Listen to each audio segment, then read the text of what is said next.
Summary of Karman Line Issue 1 for Colorado Springs. Proposed pro housing and commercial for military families as they annex all those areas down by Schriever and Space Force. It would be about 1,900 homes, and they would have to build a reservoir down there. The flyer you got in the mail says that it's pro-family, pro-military, and pro-water. They also got an endorsement from Nina Ruiz, who is a former El Paso County planning manager, in which she calls Karman Line an environmentally responsible project. Proposed cons: we're building out and not up.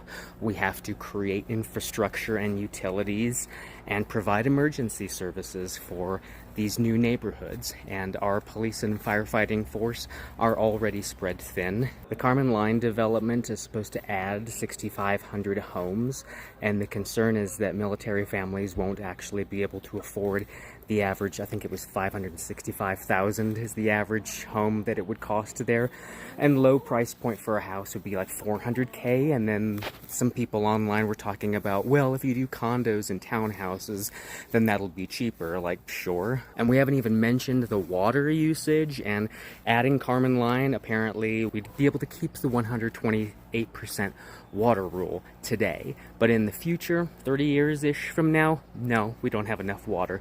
And what's the plan?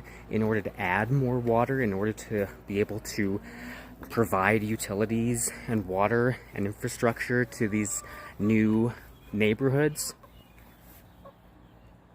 Nothing? Yeah.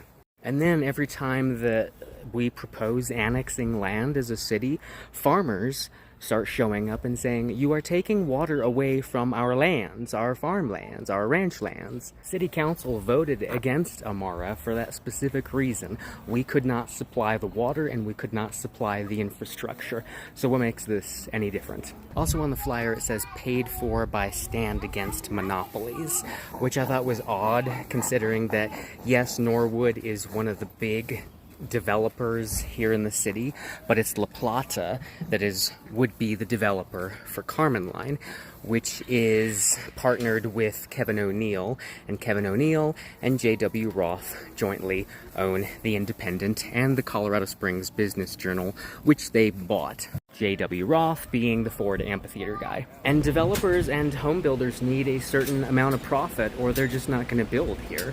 That's why they spent so much money on flyers and advertising to get you to say yes.